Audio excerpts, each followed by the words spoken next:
Hey, welcome back behind the hedges, everybody. I'm Mitch. This is your co-host Matt, and tonight we're going to be talking a little bit about some more attrition. This time on the coaching side of things. But Yeah, before we get to that, yeah. here goes.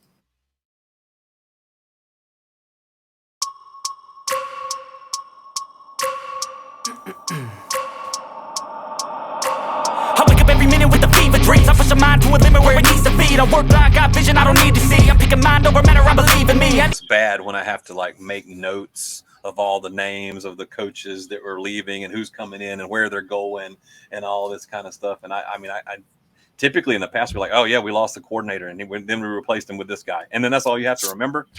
Man, I got a freaking like copious notes here. So I guess the latest news was the one that just came out tonight. And again, this is we're filming this on Monday, February 7th. We just got the notification earlier that Jamil Adai is actually going to be gone. He's heading out to Miami. It's been speculated for a while though, so it's like Not to who? there was an article that came out in January about a month ago that was saying that he might go to Miami and we might be getting Travaris Robinson from Miami. That was an article on, I believe it was on 24/7. What are we trading? It kind of, yeah, kind of like that. And I in never that, saw that article. there was talk about Munkin and Adai both possibly leaving. And then, I'm glad you said that because am I giddy? No, I like the die.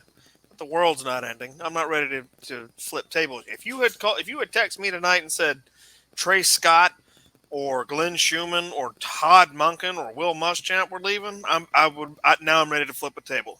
yeah. But a die, I mean, he didn't have enough opportunity to sort of like. What was the weakest link on this generational defense? What was the backfield? Okay, year one, I get it. I mean, he brought in Tyke Smith, and you could say, well, Tyke's going to follow his coach. Well, okay. Tyke ain't really do nothing either because of injury. So, Am I happy? No. Is the world ending? No. We just brought in a historic defensive backfield recruiting class. You ain't going to tell me there ain't some hungry, badass coach that's ready to come in and play with that toy. Right. It's a little shocking to me that Jamil Adai, given the chops that he has at DB coach, has chosen to leave, given the toys that he was going to get to play with this season. It's the conundrum of Miami. Like, I don't know how many decades have to go by of them saying they're back and the U is back, and then they fall on their face for people to realize that shit is dead and gone. It's dead and gone. Well, sometimes programs appear to be dead and gone, and then they hire them a new coach who is a recruiting juggernaut, and then they're suddenly not dead and gone anymore. But I don't know any teams that fit that bill. So, anyways, we just learned Jamil Adai is out, but there's some other news. We lost Cortez Hankton, receivers coach. We are replacing him with Brian McClendon, and this is actually, we feel good about this. I'm good with that one. Yeah, BMAC is he was being talked about for head coaching gigs as he was finishing up the season out there with Oregon. Oregon. I think so. He came home and he's a hell of a recruiter. Yeah, he's a Georgia guy. We good. He's been at Georgia before. In fact, he was responsible for getting Sonny Michel, Nick Chubb, a few others like that. He was bringing them, and now of course he was coaching running backs at the time, right? And but now they're going to bring him in and let him coach receivers. Hey, let me ask you this, Matt: how many 5-star receivers has Kirby Smart signed?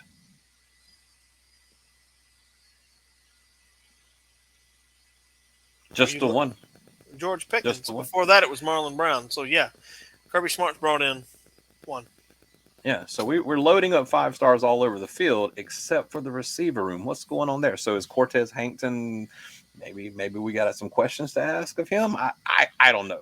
Georgia doesn't make the receivers look good. Well, is it the chicken or the egg? You know what I'm saying? So I don't know. We're also bringing in Mike Bobo from Auburn. He's out, and he's coming in. And feel how you want to, but I saw this, and I tend to agree with it, and that is Bobo means points. Say what you want to, but every time Bobo has had a cup of coffee with us, we've scored points. Now he's coming in as an offensive analyst, I believe, right, to work under Monken. And I suppose if Monken did decide to leave later on, maybe that's his job. But I would like to see what Monken and Bobo can do together. That would be interesting to see. Speaking of Dan Lanning's taking the head job out at Oregon. Yeah. And Glenn Schumann and Will Muschamp are going to do that co-DC Whoa, thing. Hold on. Yeah. Can Muschamp coach DBs? Yeah, he can. Well, why don't you slide him over and make him the DB coach, and then bring Cochran, who's back with the team, back into special teams? Problem solved. They should make me the president of Georgia.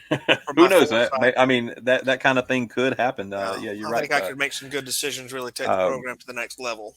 But Dan Lanning was actually not only DC, but he was the outside linebackers coach. And we got a new guy there. I can't say his name, so you'll. His name is Chidera Uzo-Diribe. Is that correct? Yes, and he's coming in from TCU. He's been at several places, but he's coming in from TCU. And Kirby really likes this guy. What's his name again? His last name is Uzo-Diribe. What's the first name? Chidera. All right, we're gonna call him Chimera. Uzo-Diribe. Or Uzi or something. We could just call him CUD. CUD is Cud. If he comes in and does a good job, we're gonna call him Sir. Yes, our wonderful and illustrious coach. And Kirby seems to like him. He likes the way he fits with these other guys, and these other guys are Kirby guys. It'd be interesting to see what does happen with the DB's coach. But I feel like with Muschamp and Bobo and Kirby all on the same staff, it's kind of, I don't know. The movie The Three Amigos is running through my head. Like, are we about to go burn the singing bush? Are we about to go down to Mexico and take down El Guapo? Do we have a plethora of something? What is a plethora? I don't know. It's a sweater in Mexico. That's a brilliant movie. But with Coach Boom, Bobo, and Kirby all on the same squad, I just get I hope we're not getting into good old boy football here with the coaching staff, because you've seen that before in other places, and it ain't always a good thing. Yeah, good old boy. It can work if the guys are putting up the results, and so that Kirby's a results-oriented guy. He is shown to be. So I don't have any reason to believe that any of those fears are founded just yet. And Kirby's earned a reprieve for a little while. Anyway, he is no longer on my hot seat. He's no longer on your hot seat. No one, just when I thought I could not hate Stetson Bennett IV anymore, he went and did that, and totally redeemed himself, solidifying his position as the greatest quarterback to play the game of football in the history of the sport at any level. Hail to the victor. John Elway, scrub. Tom Brady, slob. Joe Montana, jabroni. This is all you need to know right here. The fourth. What year will it be when Stetson Bennett becomes the governor of Georgia? Probably as soon as he graduates college, which should be next year. Yeah, and I will happily move back to Georgia and serve under my feudalism style under my new lord. Exactly. Pay him in chickens. You need those peanut fields tilled, Lord Stetson? I got you. You need me to run a raid down into Jacksonville and take from them Florida men? I got you. You're going to pay that man in chickens and yams. Yes, sir. All right, Matthew, we're going to get out of here. Anything else you need to add about the coaching situation? Are we excited? Are we overall positive or overall? Be calm. Dan Lanning was an unknown commodity coming out of Memphis, and look what he did. Glenn Schumann was an unknown commodity, was a young unknown commodity who just kind of piggybacked with Kirby over. Have some faith. Kirby is coming into his own as a head coach. It's funny that he's coming into his own winning a national championship, but he has proven that he can spot something in coaches that works. So, listen, Bama for years, for a decade, was a coaching carousel, and they were always all right. Yeah. Georgia's got to do that same kind of thing, and I think under Kirby they will. Yeah, maybe you're right. Will All right. we repeat? I don't know. That's hard to say. Even with the best of teams ever, that's hard to do. Will we take a step back? Yeah. How far will that step be? I don't know, man. We're gonna be We'll see. we're gonna be damn talented. We're just I losing a I lot of it. We're losing a lot of experience. We're losing a lot That's true. of hours in the But gym. if you must lose experience, might as well replace it with talent, right? Yeah, And I expect us to be pretty darn scrappy. I think we're I gonna be believe tough to deal with. I believe that Kirby has built the Death Star, and we're gonna lose some every year, but we're just gonna churn it right back out. And with that, here's this.